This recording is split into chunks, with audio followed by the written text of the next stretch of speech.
Shalom Aleichem, chapitre 37, Bezrat Hashem Idbarach, Alachot Vilat Kelim, Alachot, comment tremper les ustensiles. Alors, Aloker Kelim, Ashayachim le Seouda, Maovet Kochavim Mazalot, quelqu'un qui achète des ustensiles qui appartiennent à un goy, des ustensiles qui appartiennent au repas, à la Seouda, Afilem Kelim Chadashim, même si c'est des ustensiles nouveaux. Ça veut dire qu'ils n'ont pas été utilisés par le goy, ils sont complètement nouveaux. Et même chez le miné matachot, si c'est en fer ou alors en verre, on n'a pas le droit de s'en servir. Aucun usage, même à l'eau froide, jusqu'à qu'on les trempe dans de l'eau, dans un mikvé, qui est cachère pour les femmes nida qui vont se tremper au mikvé. C'est le même mikvé qu'on a besoin pour les femmes nida, on a besoin pour les ustensiles du repas. Okay?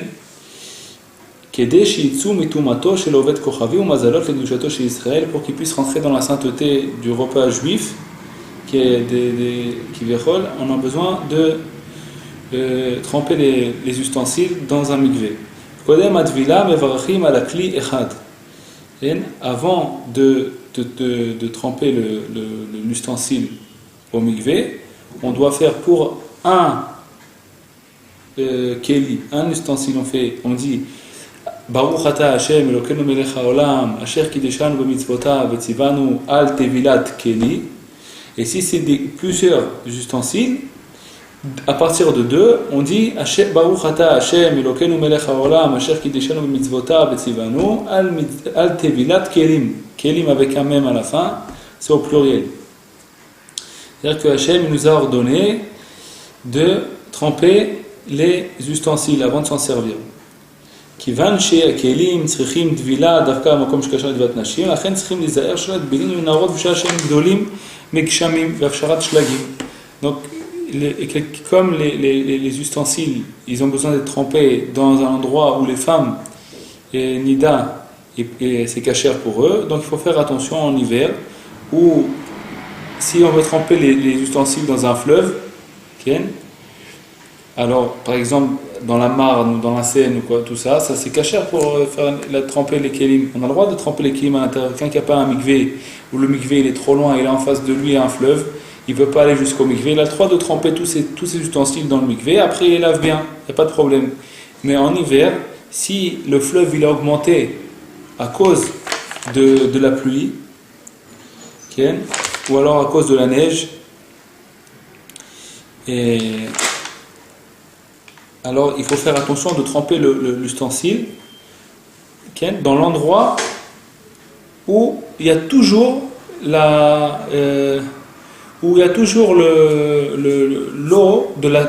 du fleuve. Ça veut dire pas au niveau où ça a augmenté. C'est shachach meod kodem pesach et shanearot gdolim vetovlim sham kelim enon nachon. Là, il dit de pas du tout les tremper dans les kélim, dans les fleuves. Mais s'il veut le tremper dans l'endroit, à l'intérieur, en bas, où il y a toujours le fleuve, il passe toujours là-bas, normalement c'est permis. Là, c'est marqué qu'il vaut mieux pas le faire. Donc, il vaut mieux le faire dans ces temps-là où, quand les fleuves ils augmentent, ils dépassent le bord, ils sont beaucoup plus hauts que d'habitude. Il vaut mieux le faire dans un mikvé normal. Kle etz enam tzrechim tevila. Tous les ustensiles qui sont en bois, on n'a pas besoin de les tremper. Ve'im yesh aleim chashuke barzel tzrechim tevila belo bracha. Si il y a dessus du fer, des ustensiles en bois, mais il y a dessus du fer, on doit les tremper sans faire la bénédiction. Kli cheres, tous les ustensiles en terre qu'il y a en terre, alors ils n'ont pas besoin de tvila. Et si ils n'ont pas besoin de les tremper au mikvé, si à l'intérieur c'est recouvert par quelque chose comme ça de brillant, c'est un truc qui recouvre, metsoupé, ça veut dire il y a une couche qui recouvre l'ustensile en terre. On doit faire le tremper au mikvé sans bénédiction. Et même chose pour les ustensiles en porcelaine. Il faut les tremper au mikvé sans bénédiction. אם הוא כלי ישן, שישתמש בו ואת כוכבים מזלות, באופן שצריך הכשר על הגלה או ליבון, צריכים להכשירו קודם ואחר כך לטוב לו. Si on doit faire deux choses, deux mitzvot. Un, c'est agalat kelim, on doit le cachériser parce qu'il a été utilisé par quelqu'un qui ne mange pas kasher. Par exemple, un juif qui ne mange pas kasher, il lui a donné sa marmite. Ou alors, là il parle d'un goy, qu'on a acheté ça à un goy. C'est plus trop courant qu'on achète des ustensiles à un goy. Qui ont déjà été utilisés, mais ici ça arrive dans ce cas-là. Ou alors on a un autre cas qui est un juif qui cuit des choses pas cachères, qui fait pas d'après la halakha, les cuissons, tout ça, on ne sait pas s'il a mélangé le lait, la viande ou des trucs comme ça. Donc, et que aussi il n'a pas trempé cet ustensile au mikvé. On veut le cachériser et aussi le tremper au mikvé. Il faut d'abord le cachériser, faire agalat kelim, de rentrer ça dans l'eau chaude, bouillante, la galat kelim, et après ça, le tremper au mikvé. Im sha'al o sachar kli me'oved kochavim ou mazalot. Et notre tzarich tevila. S'il a emprunté un ustensile à d'un goy, ça veut dire un goy, il lui a prêté un ustensile, et cet ustensile-là, ce récipient, ce verre, il appartient toujours au goy, il ne nous appartient pas à nous, on a le droit de boire dedans, ou de manger dedans, on n'a pas besoin de le tremper au mikvé. Si par exemple quelqu'un il veut boire un café dans un restaurant, il demande un café, alors puisque c'est un verre qui appartient que au goy, et que ce verre-là il est cachère parce qu'il ne lave pas avec de la viande et tout ça. Si on sait que c'est pas lavé avec de la viande et tout ça, alors on n'a pas besoin de tremper ce verre au mikvé. Vim shoel o socher keli mechenvani Israël schim tvila belo bracha.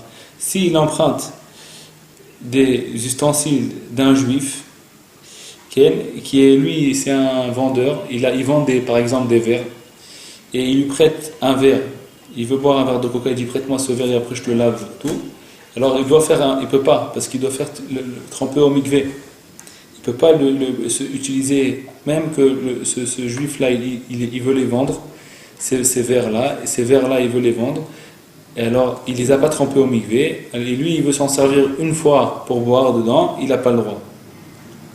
Il faut d'abord tremper au mikvé le verre.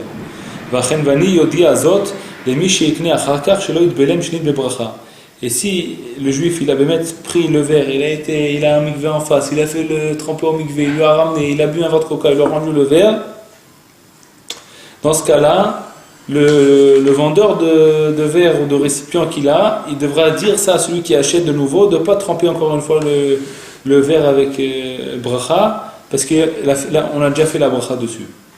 Israël a marzik bet yetzika, quelqu'un qui travaille maintenant, qui a une usine où on construit des choses, des ustensiles. Okay. Et alors, les travailleurs là-bas, les ouvriers, c'est pas des juifs. Le patron c'est un juif et les ouvriers ils sont pas juifs. Ou alors le contraire. Le patron c'est pas un juif et les ouvriers c'est des juifs, un ou l'autre. Ou alors que c'est le patron qui est juif et les ouvriers ils sont non juifs, ou alors que le patron il est non juif et les ouvriers ils sont juifs, alors il faut faire tremper les ustensiles qui sortent de cette usine sans bracha. Israël chez Nathan Kesef Oshar Mine Matachot Leuman Oved Kochavim ou Mazalot Shiase lo Kili ou Shitaken lo Kli Shaya Nakuv Velo Amarzik Revit Sarich Gam Ken Tvila Belo Bracha. Quelqu'un qui a amené du fer ou alors de l'argent à un goy, un artisan goy. Il veut qu'il lui fasse par exemple un verre de kidouche. Alors il lui est parti acheter de l'argent qui appartient à ce juif, de l'argent du métal, argent. Et il lui donne pour qu'il travaille ce métal, cet argent là ou cet or ou quelque chose, il va lui faire de ça un verre. Alors ce verre là, il devra le tremper au mikvé sans bracha. Et si par exemple, quelqu'un il a un verre, ou alors une marmite, n'importe quoi, qui est troué, un verre par exemple de kidouche, d'argent, il est troué, il est cassé, il s'est cassé, il est tombé, il s'est cassé, il s'est troué, il marche plus, il tient plus d'eau dedans, il y a plus d'eau qui peut tenir dedans. Même pas un révite, c'est un petit peu plus que la moitié d'un verre de plastique. Et ce verre-là, il a un trou en bas vers le bas qu'il retient plus en lui, même pas un révite, ça veut dire un peu plus que la moitié d'un verre de plastique. Et ce goy, cet artisan-là, il va lui réparer ce verre. Alors il faudra après ça, que comme il lui a réparé ce verre, il faudra le tremper au mikvé sans bénédiction. Et il y a aujourd'hui plein d'ustensiles qui sont en plastique. Là, c'est pas marqué, mais je vous dis des choses qui sont au jour d'aujourd'hui, qui sont avec de l'électricité. Par exemple, un kumkum khashmali. Comment dire kumkum khashmali? Un kumkum, je ne sais pas si on dit comme ça en français, c'est où on met de l'eau pour faire bouillir de l'eau. Okay, on fait bouillir de l'eau dedans pour faire le café et tout ça. Ou alors plein d'autres trucs, mecham de Shabbat par exemple, le mecham de Shabbat, il y a de l'électricité. Alors, il n'y a aucun problème. Moi j'ai tous mes ustensiles avec l'électricité, on les trempe dans le mikvé, tout dedans comme ça. On le laisse 3 jours à se sécher.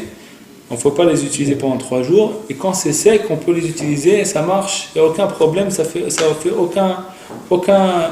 endommage pas du tout les ustensiles. Il n'y a aucun problème, il ne faut pas se casser la tête avec ça. Je l'ai fait plusieurs fois, il n'y a aucun problème.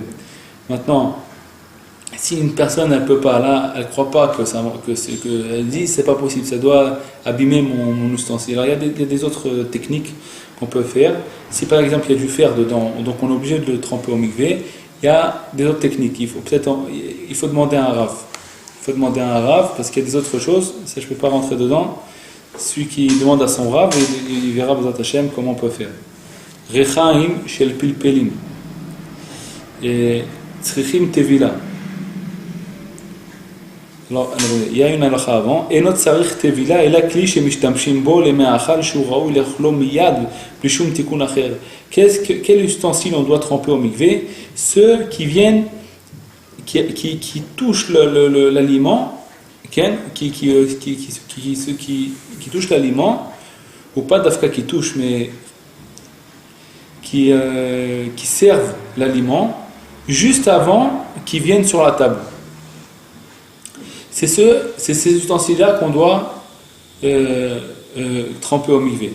Mais le barzel, chez Metaklimbo et Tamatzot, chez Chotrimbo et Taïsa, si c'est un morceau de fer sur lequel on coupe la pâte, et la pâte elle n'est pas prête encore, il faut la mettre encore au four, et on se sert de ce morceau-là, de ce morceau de fer, que pour couper la pâte qui va rentrer au four après, qui n'est pas du tout prête encore à venir sur la table, on n'a pas besoin de le tremper au mikvé. Okay, par exemple, le truc là où on roule la pâte, puisque c'est fait, ça touche que la pâte, ça touche pas autre chose. Et la pâte, elle n'est pas prête encore à manger du tout. Il faut qu'encore elle rentre au four. Donc ça, on n'a pas besoin de tremper au mikvé, même si c'est en fer ou alors en verre. Ve'amachat shetofrim ba tsavar of memoulé ve'kayotze baen enan tzrichim tevila. S'il a une aiguille qui va avec coudre le poulet. Quand on veut le faire poulet, on veut rentrer dedans des choses dans le poulet, coudre. Okay? Et je sais pas comment, j'ai oublié aussi comment on dit ça. Cette aiguille-là, elle ne sert pas à la nourriture tout de suite quand elle va être prête. Donc comme elle sert l'aiguille que avant que le poulet va rentrer au four, on n'a pas besoin de tremper aussi cette aiguille. Aval sakin shel shrita, mais par contre, un couteau de la shrita, sakin shemapshitim bo, le couteau qu'on coupe, qu'on enlève la peau avec, puisqu'on peut s'en servir avec ça quand le manger il est fini, on peut s'en servir, c'est quelque chose qui est apte à se servir quand le manger il est prêt à manger, donc il faut tremper au mikvé. וכן תשים שמניחים עליהם מצות, צריכים טבילה בלא ברכה. מסננת צריכה טבילה, מפצח אגוזים ושקדים. Alors, מסננת c'est quelque chose avec lequel on va מסנן, on va מסנן. Quand on fait par exemple le café, alors le café il est dans la casserole et après on va rentrer, on veut séparer tout le truc noir, la terre du café du truc, alors on verse ça dans un messanen, comment on dit messanen, on trie l'eau, ça il faut le tremper au mikvé, messanen, toutes les sortes de messanen, tout ce qui va être, il va trier, tout ce qui va trier, il faut tremper au mikvé. Mefatseach et gozim, ce qu'on va couper les noix avec, les noix, les amandes, tout ça. Si on a l'habitude d'amener les noix et les amandes comme ça sur la table, et on va se servir de ça, de ce casse-noix sur la table, donc on doit aussi le tremper au mikvé. Il y en a qui disent qu'on n'a pas besoin, puisque ça ne touche pas la noix, ça touche que l'écorce. Ce qu'on va couper les fruits avec, on va écorcer les fruits. Il y a un truc comme ça, mais kalfan en hébreu on appelle ça, kalfan. On veut mekalef, on veut écorcer les fruits. Okay? Alors ça, il faut aussi le tremper au mikvé. Alors, et ou shalosh raglaim,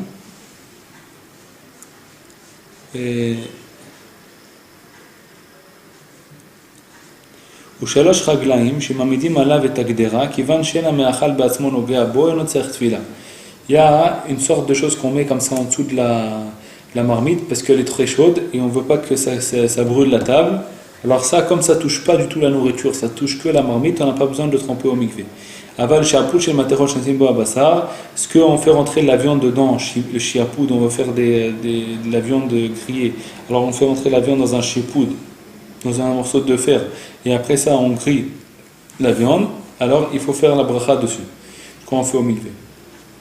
Quand on trempe ça au mikvé, ce morceau de fer là, on le trempe au mikvé et on fait la bracha. יש אומרים דקלי זכוכית גדולים בקבוקים שאין שותים מתוכן רק שמחזיקים בהם את המשקאות להרות מהם לתוך כוסות לחשיבי כלי סעודה ולהם צריכים טבילה ויש אומרים שצריכים טבילה ויש להטבילן בלא ברכה. Il dit qu'il y a comment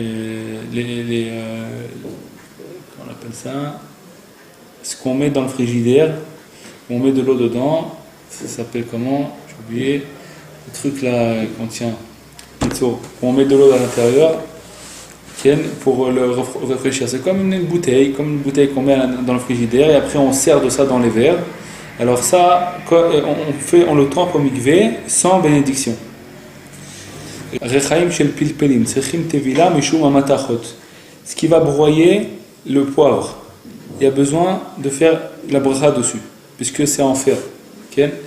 Celui qui broie son poivre lui-même, alors il y a un truc où on broie le poivre, ou alors le café. S'il y a du fer dedans, donc ce qu'on comme c'est fait avec du fer, il faut le tremper au mikvé. Mais ce qui est le récipient qui retient, qui sort le poivre, comme s'il n'est pas fait en verre ou en fer, on n'a pas besoin de le tremper au mikvé. Verechaim chez le café, c'est-à-dire que si c'est fait si c'est fait avec quelque chose qu'on doit le tremper, on le trempe. Sinon, on ne trempe pas au mikvé.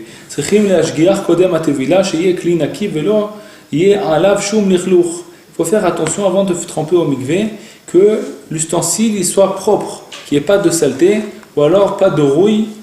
Il faut que ça soit propre, il faut enlever toutes les étiquettes qu'il y a ou alors les prix, il faut les enlever dessus.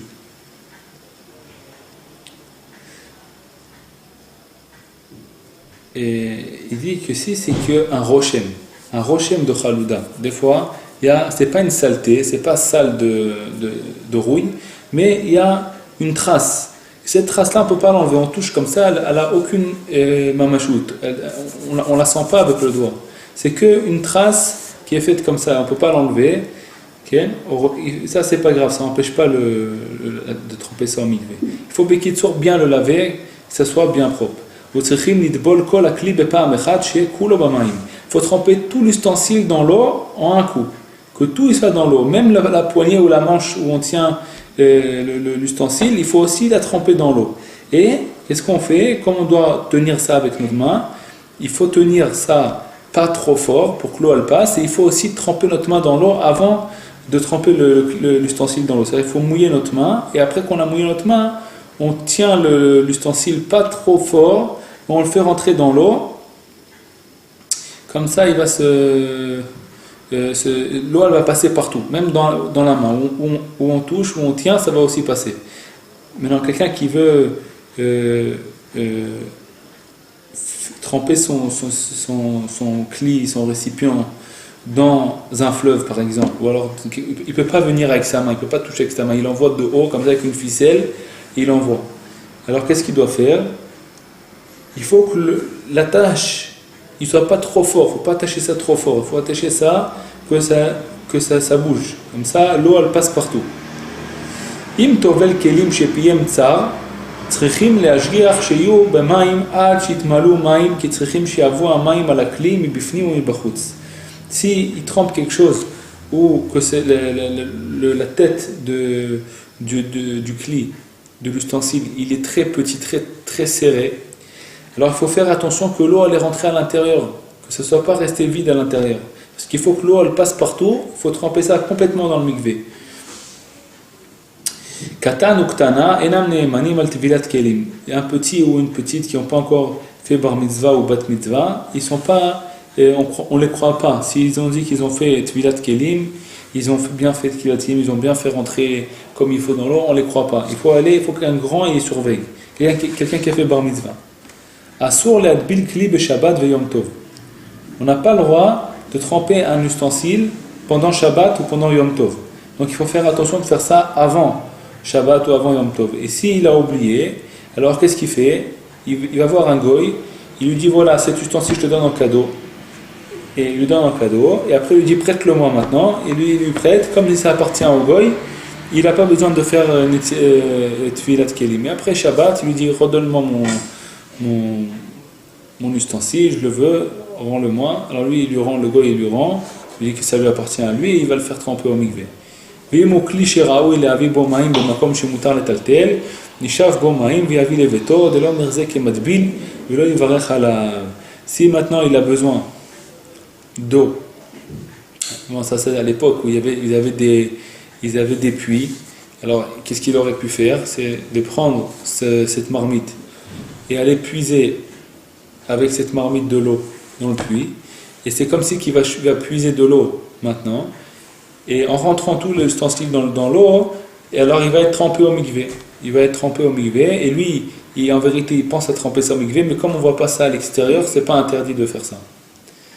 Et quand il fera ça, il ne fera pas de bénédiction dessus. On a fini le chapitre 37.